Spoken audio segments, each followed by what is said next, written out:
Hello friend, সবাইকে জানাই মহা অষ্টমীর প্রীতি ও শুভেচ্ছা। হ্যাঁ জানি যে অষ্টমী অনেক দিন আগেই চলে গেছে, আর গলাটা অনেকটা ধরে আছে পুজোতে ঘুরে, তো এই ভয়েসটা একটু ম্যানেজ করে নিও। তো দেখতেই পাচ্ছি এটা হচ্ছে অষ্টমীর সকালের ব্লগ, আজকে তোমাদের সাথে শেয়ার করব। তো সকালবেলা সেজেগুজে পুরো রেডি হয়ে গেছি, তো হিরোও চলে এসেছে, তারপর বেরিয়ে গেলাম দুজন একসাথে। এখন দুজন মিলে যাব বুড়িমার দালান।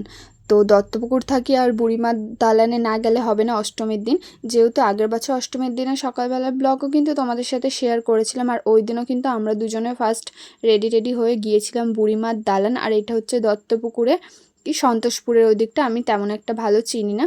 তো চলে এসেছি, আর ওই যে হচ্ছে মা দুর্গা ওখানে দেখা যাচ্ছে। আর তারপর কিন্তু মানে আজকে যেহেতু অষ্টমী, আর সবাই এখানে এই জিনিসটা খুব মানে যে অষ্টমীর দিন সকালবেলা বুড়িমার দালানে যায়। তো দেখতেই পাচ্ছ মানে চারিদিকের ক্রাউডটা প্রচুর ভিড়। তারপর কিন্তু এখান থেকে একটু মাকে প্রণাম করে আমরা আবারও বেরিয়ে গেছি, আর এখানে চলে এসেছি আমাদের দত্তপুকুর স্কুল। তো এইখানে এসে মানে যেহেতু বাইকে এসেছি, তো সেই জন্য একটু চুলটা খারাপ হয়ে গিয়েছিল, তো এখানে স্যার একটু চুল ঠিক করে দিলে, তারপরে এখানে দুজনে একটু গ্যাত মারলাম।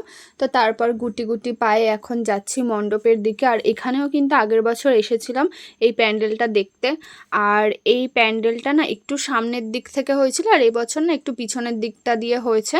তো আগের বছর এখানে প্যান্ডেলটা খুব সুন্দর হয়েছিল, আর এবছরও প্যান্ডেলটা খুবই সুন্দর হয়েছে। তো চলো ঝটপট গিয়ে ঠাকুরের মুখটা একটু দর্শন করি। আচ্ছা, ঠাকুরের মুখ দর্শন করার আগে একটা কথা বলি, যেহেতু বাইকে করে ঘুরছিলাম, তো চুল তো পুরো কাকের মতো পুরো ঝড়ি পাগলি লাগছে।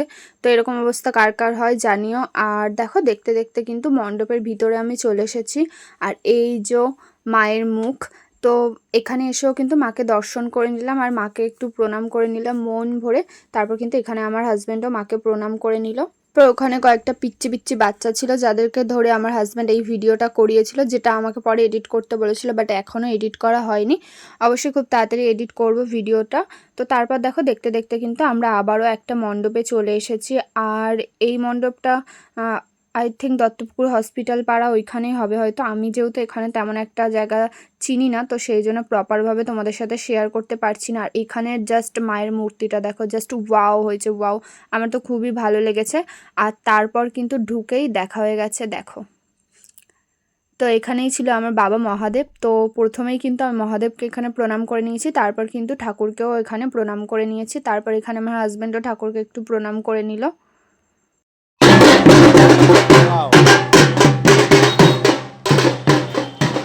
এবার চলে এসেছি রেস্টুরেন্টে, আর দেখো মুখটা কতটা কালো লাগছে। আর কালো বলতে, যেহেতু আজকে অষ্টমীর দিন সকালে বেরিয়েছিলাম, সেই দিন কিন্তু প্রচুর গরম ছিল আর প্রচুর রোদও ছিল।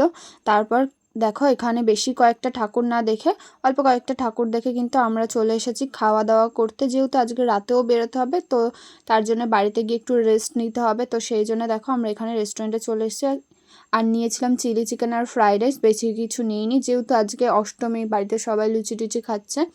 তো আমরা যেহেতু বাইরে খেয়েছি, বেশি কিছু নিইনি। তারপর কিন্তু এখান থেকে খাওয়া দাওয়া করে সোজা বাড়ির দিকে যাব। তারপর এখান থেকে বেরিয়ে একটা শু কিনতে গিয়েছিলাম, আর সোজা তারপর বাড়ি চলে এসেছি। আবার কিন্তু রাত্রেবেলায় ভিডিও নিয়ে দেখা হচ্ছে।